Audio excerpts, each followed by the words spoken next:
Assalamu alaikum wa rahmatullahi wa barakatuh. Alhamdulillahi rabbil alameen wa salatu wa salamu ala nabi al-kareem. So in today's lesson we're going to take a look at the next important principle of dawah, which is wisdom, hikmah. Allah subhanahu wa ta'ala links dawah directly to hikmah in the Qur'an, in Surah An-Nahl, when he says, Ud'u ila sabili rabbika bil hikmah. Call to the way of your Lord with wisdom. And the verse goes on to mention other qualities of da'wah that we will cover in later videos. But today we want to focus on this phrase, bil hikmah. Utilize wisdom in how you call people to Allah subhanahu wa ta'ala. So for this quality, we have an actual verse of the Qur'an that mentions this as a condition for doing da'wah, that your da'wah should be wise. What is wisdom? What is hikmah?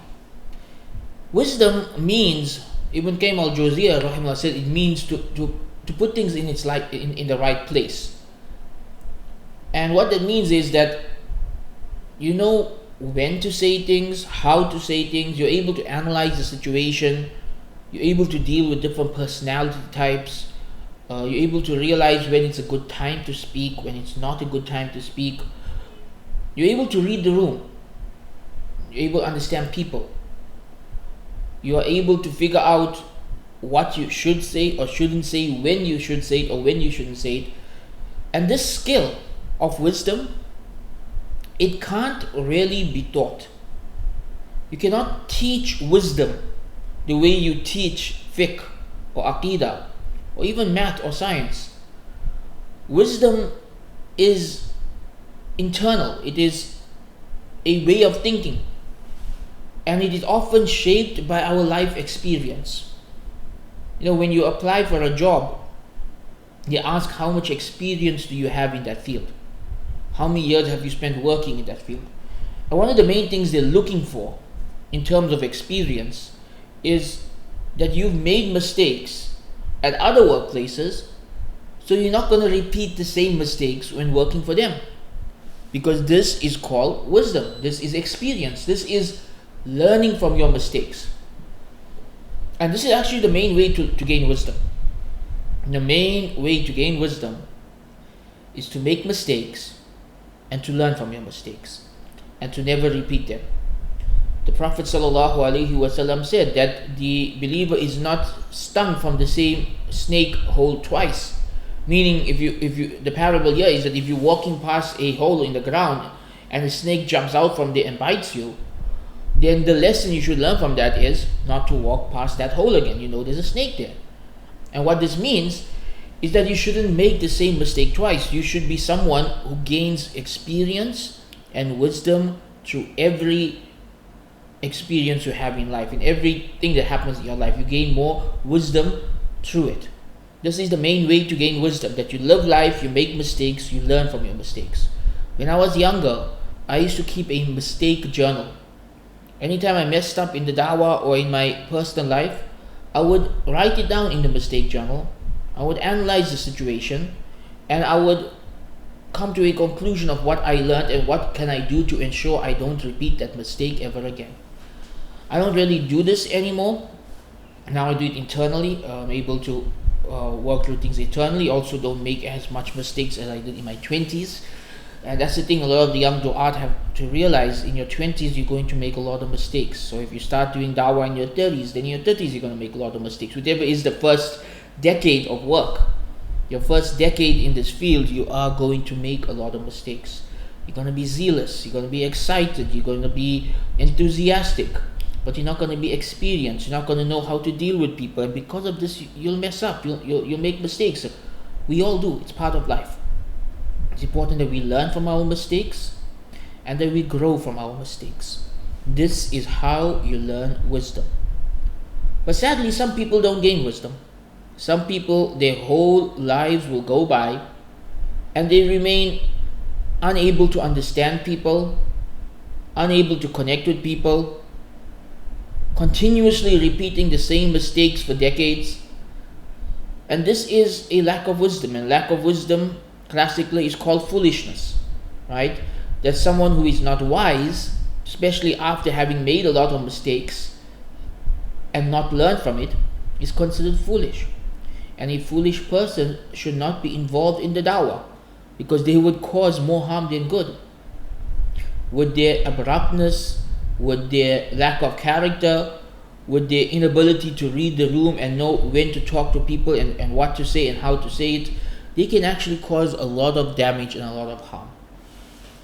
And over the years, I've seen in many different ways people make many mistakes when it comes to not being wise in the dawah. You see, you can't really teach wisdom. If you analyze the verses of the Qur'an and the hadith about wisdom, then what you will gain from there is that wisdom is, number one, a gift from Allah. Allah can even gift it to a young person, as He mentioned in the case of Yahya and Yusuf alayhi salam, that He gave them wisdom when they were young. So it's a gift that Allah can give to someone when they are young. Usually through that person having a really difficult youth, that they learn a lot of life lessons from going through a lot of difficulties early in life. Or there could be other ways. Allah just blesses some people with more emotional intelligence than others, so they have a lot of wisdom from a younger age naturally. The other way that you gain wisdom is through experience, as we mentioned in the hadith about not being bitten from the same snake hole twice. And the Prophet ﷺ said that wisdom is the lost property of the believer. Wherever you find it, you take it. So wherever you have your experiences in life, whatever you can learn a lesson from in life, you draw wisdom from it. It's not something you learn directly from reading the Qur'an or the hadith. It's something you learn from living life and gaining experience. Now, one of the shortcuts to gaining wisdom is to learn from the mistakes and experiences of others. To spend time with your elders, to spend time with mentors, to spend time with people who are senior in the field. So they will tell you about their mistakes when they were younger. They'll tell you about the times they messed up and what they wish they had done differently. And this way, you gain wisdom without having to actually make the mistake yourself. And this goes back to another principle that we will cover in a later video in the series, which is the importance of suhbah, or spending time in the company of the righteous. Because that is one of the sources of wisdom. Spending time in the company of the righteous. So how do we gain wisdom? Through life experience from Allah, so make dua to Allah for wisdom, from spending time in the company of the righteous and learning from their life experiences, right? These are the main ways that we gain wisdom. It's not something that you can write a book and call it the book of wisdom, because people's lives experiences are different, and what may work for one person may not work for another person. You see this also in parenting. You can't really teach parenting, because every family is different, every parent is different, every child is different. What may work with one child may not work with another. You need wisdom to really parent properly. And dawah is the same. So imagine you have 4 children. You need wisdom to raise 4 children, because 4 children have 4 different personality types and 4 different ways of dealing with them. So now imagine you're doing dawah to hundreds of people. There is hundreds of different personality types to deal with, 100 different cases of wisdom that you need to know. And this is gained through experience. But one of the ways is to learn from the mistakes of others. So let's go through some lessons that I have seen in my life of people doing dawah without wisdom. Alright, so one way of showing wisdom in your dawah is understanding your audience and speaking to your audience on their level. You see, different audiences prefer to be addressed in different ways. The way you talk to a student of knowledge is different from the way you talk to a Western academic, which is different from the way you talk to the average person on the street. Right? The way you talk to adults is different from the way you talk to children, which is different from the way you talk to young adults. You have to be able to read your audience. And yes, even the way you talk to men and women, there are subtle differences. There is a wisdom in knowing how best to communicate with each gender, how best to communicate with each age group, how best to communicate with different audiences in terms of the type of language they like.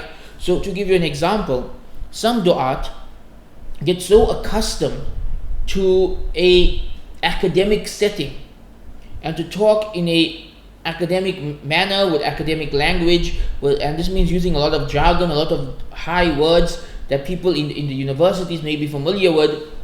They become so accustomed to this way of talking and writing that even when they're dealing with high school kids, they may be using the same language, and they end up losing the audience because the audience don't know these words, not familiar with these terms. They have a different level of vocabulary, a different style of speaking they are accustomed to, and so there's now a disconnect between the speaker and the audience. So wisdom means being able to address each audience in the way that is suitable to them. So when you are talking to students of knowledge, you may use a lot more Arabic words because they are familiar with these Arabic terms. When talking to Western academics, you may use a lot of academic jargon because they are accustomed to using these words in their speech. When talking to a high schooler, you may have to bring your vocab down to a high school level and simplify some of your points. Otherwise, you may lose your audience. So part of wisdom is understanding who your audience is and how to address them in a way that they will be able to receive the message. Another important part of wisdom is to know the right time and the right place to present your message. And this also means being able to understand people and their emotions and their emotional states. Understand that people at different times of their lives are in different emotional states. And this affects their ability to be receptive to your message. Now, I have seen people make this mistake with two opposite extremes. On one hand, I've seen people try to do dawah at a funeral, where people are in a state of heightened sadness and grief. They're not willing to hear somebody else's opinion out. They're not willing to discuss matters of difference of opinion. They just want to grieve the death of a loved one. It's not an appropriate occasion to be discussing differences of opinion, or as some of the zealous young people will say, to be doing Amr bil Ma'ruf and Nahy anil Munkar. Right? I'm not telling you not to do Amr bil Ma'ruf and Nahy anil Munkar. I'm telling you that there's a time and a place for it. And at the graveyard, when someone is grieving at a janazah, that's not the right time or place. So I've seen this happen too many times. There are so many janazahs that I've attended. Because I live in a community where Muslims come from a variety of different understandings of Islam, it almost always happens that at a janazah, one person will do some acts of worship that another person considers to be bid'ah, and they will end up fighting and arguing with each other at the janazah. Now, even if you are right that what the other person is doing is bid'ah, what exactly is the benefit of bringing it up at that point in time? Because wisdom should make you understand that that person is grieving the death of a loved one. This is how they deal with their grief. They are not in the right state of mind to have an academic discussion and to listen to somebody else's opinion and to change their opinion. More likely it's going to end up in a fight and just breaking ties with people. So it's not the right time. It's not the right time to be telling someone you're doing bid'ah. No. I'm not saying you don't ever tell them, but you wait for another day when they're in a better state of mind, when they're in a better mood, when they are more receptive to your message, and then you discuss it. And in one case, I remember it all too clearly, was 1 a.m. and we were at the graveyard, and one man starts making dua for the deceased, calling upon the tawassul of the awliya and the anbiya, and one of his relatives stands up very angry and starts shouting at him, "This is bid'ah, this is shirk, how dare you do this at our janazah?" And the two of them get into a heated, loud argument at the graveyard at 1 a.m. in front of the entire family, and nothing good came out of it. All he did was break family ties. And one can't help but wonder that if you just left the discussion for another occasion, maybe the other person would have heard him out. Maybe the one who was right would have been able to get through to the one who was wrong, rather than it turning into an argument. There's not a time to do dawah because people are in a state of grief, and they are easily triggered when they are in a state of grief, and they are not mentally able to hear out a different opinion at a time like that.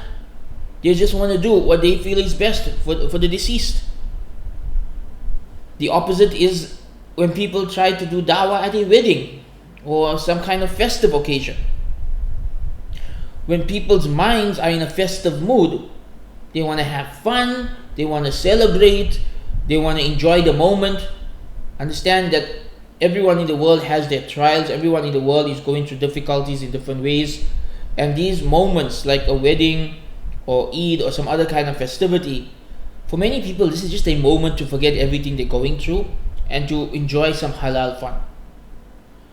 And unfortunately some of them fall into haram fun in these occasions. So some of us, in our zeal, we may at a wedding give a lecture or fight and argue with people about the deen or about something them doing being haram or bid'ah. And again, it's not the right time or the right place. Honestly, if you feel a wedding is going to have some kind of bid'ah or haram entertainment, the actual sunnah here is to stay away from that wedding, not to go there and fight with people.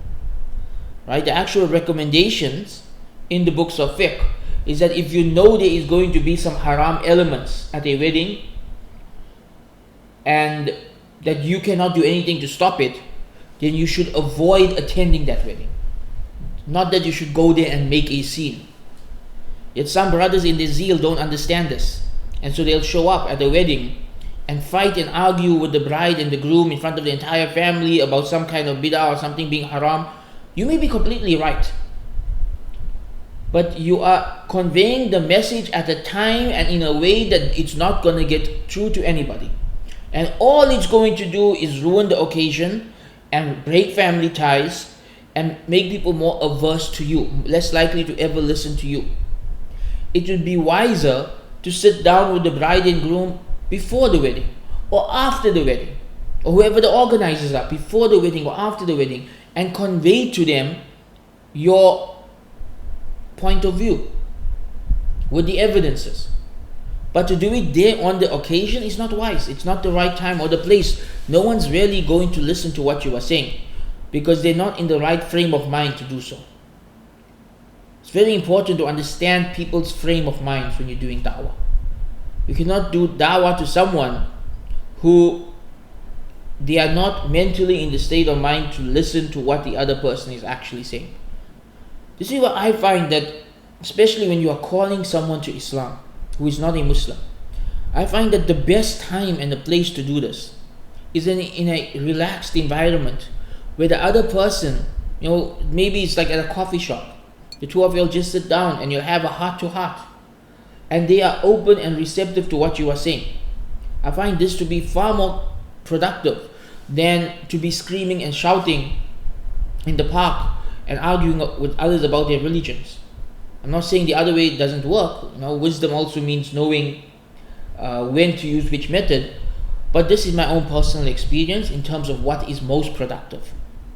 That when someone sits with you and they're willing to hear you out, then they're in the right frame of mind to actually think about what you are saying and perhaps change their perspective. And so part of wisdom is being able to get people into that frame of mind, having the right environment, the right setting, the right tone of voice, the right relationship for that message to get through in a heart-to-heart manner. Now, there are other ways that people do da'wah without wisdom. Another aspect of lacking wisdom is not knowing when to be harsh and when to be soft. Now we will see in the next lesson that the default of the da'i should be compassion. And yes, we know there are some people today who demonize compassion, and they think that compassion is a weakness. And they even have created a slur, saying compassionate Imam, like it's some kind of slur, na'udhu billah. These are two positive words. Imam is a positive thing, and compassion is an important and integral part of our religion. We should not be demonizing words that are necessary parts of our religion. This is extremely problematic. But wisdom demands that you know when to be compassionate and when to be harsh. The default should be compassion. But there are times and there are people with whom harshness works better. And this again comes down to understanding personality types, understanding the moment, understanding the occasion. So being harsh at a funeral or a wedding, never a good idea. That's a time for compassion. But if there's a war going on, you need to be harsh against the enemies. You need to be firm on the side of justice. That's not a time to be a softie. That's a time to show your courage and your manliness and your firmness on the truth. And yes, sometimes it means saying very harsh things to those on the other side, because that is necessary to get your point across. It's the same also with debates. This is why I prefer not to do debates. I actually don't like debates. I find them to be counterproductive, because in a debate, it tends to be the kind of environment where you have to be harsh. If you are too soft, you get steamrolled. People just bulldoze you. Right? The other side shows up for a fight. So you have to be in fighter mode. So part of wisdom is knowing when to be in that fighting mode and when to be soft. And I'll say this much. The default is softness. The default is compassion. The default is to be a nice person. Wisdom is knowing when to be harsh, when to be strict. And sometimes it's to do with a person's personality. There are certain personality types out there that if you are soft to them, they don't take what you say seriously. But if you are harsh to them, they respect you and they actually listen to you. And again, this boils down to wisdom, that you're able to figure out people's personality types. You know someone's a softie. If you're harsh to them, they're going to run away.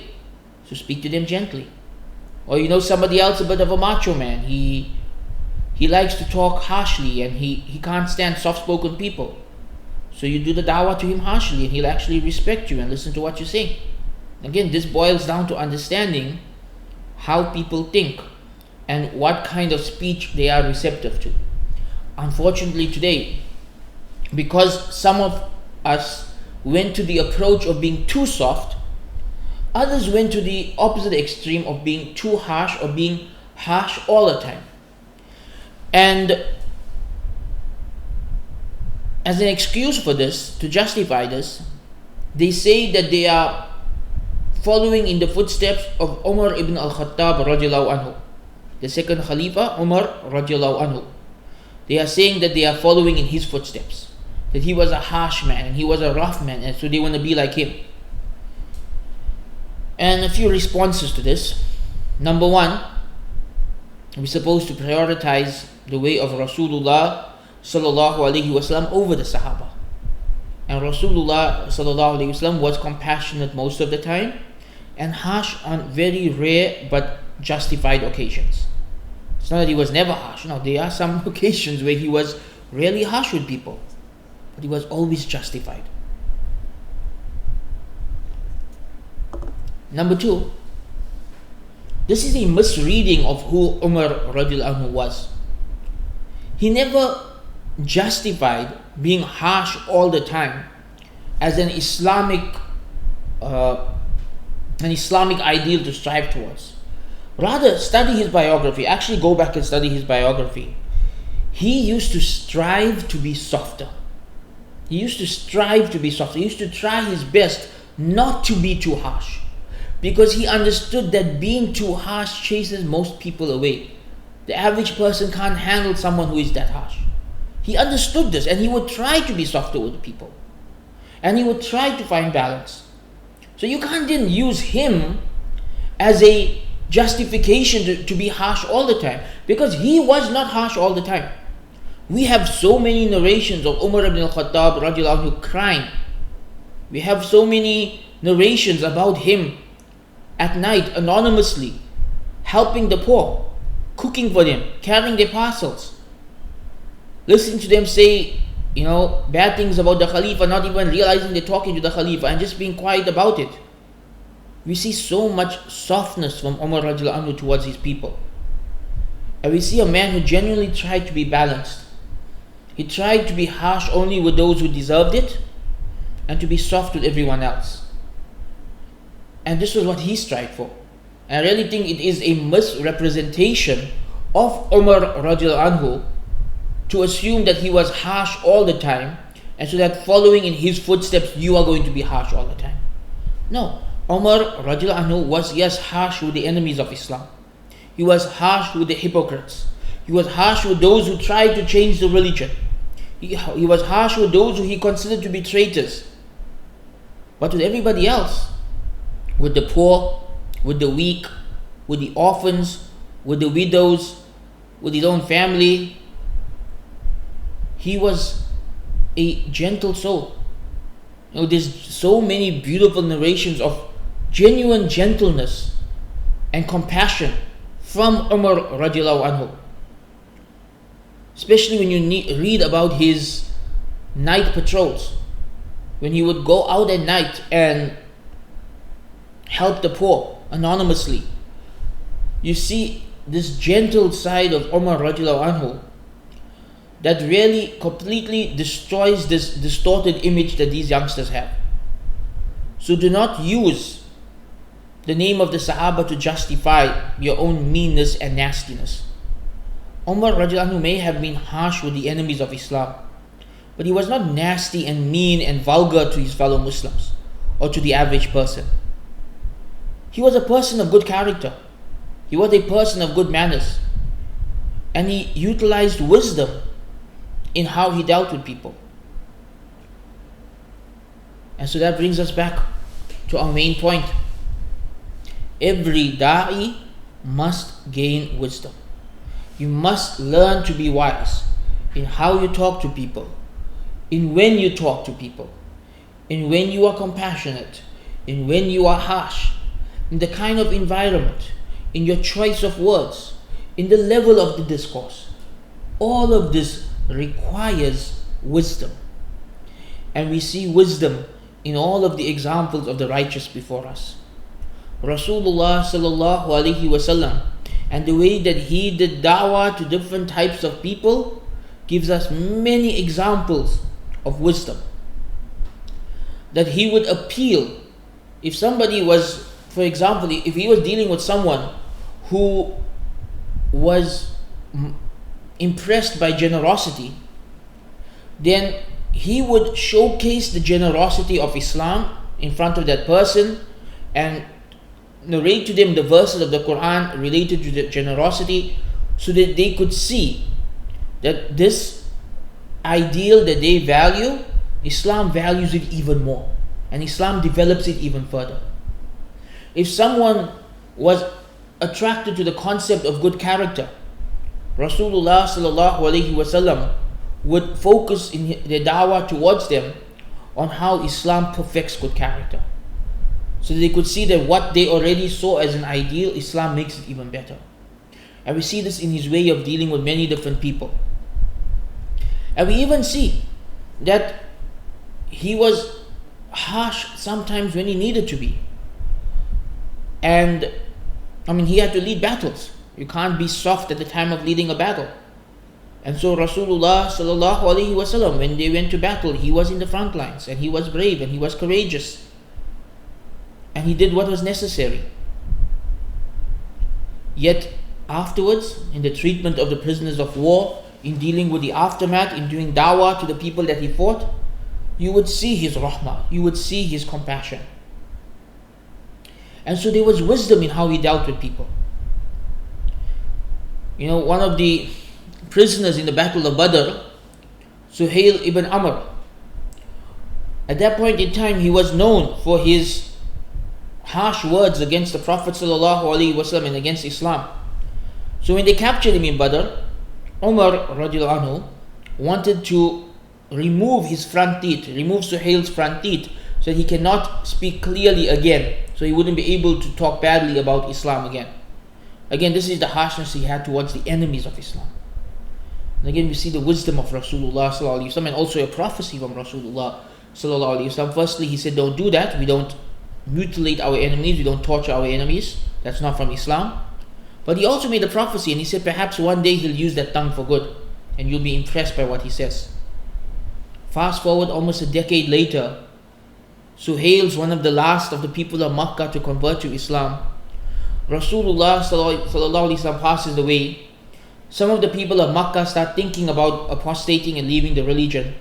And Suhail stands up in front of the Kaaba and delivers a powerful speech in which he reminds the people that we were the first to receive the message and the last to accept the message. Let us not be the first to reject the message and to abandon it. And because of his motivational speech, the people of Makkah remained firm upon Islam. And Umar radiallahu anhu saw the wisdom in what Rasulullah sallallahu alaihi wasallam had said all that time ago, over a decade before that. That part of wisdom is realizing that people can change. You don't want to do something to permanently damage someone in a way that there's no room for redemption. There's no room for coming back to the straight path. There's no way back. And so there was wisdom in how he dealt with the prisoners at Badr. Not just Suhail, but many of the other prisoners as well. And I highly recommend for every da'i to take time to read through the seerah. And every time you come to an incident of da'wah in the seerah, analyze it from the perspective of wisdom.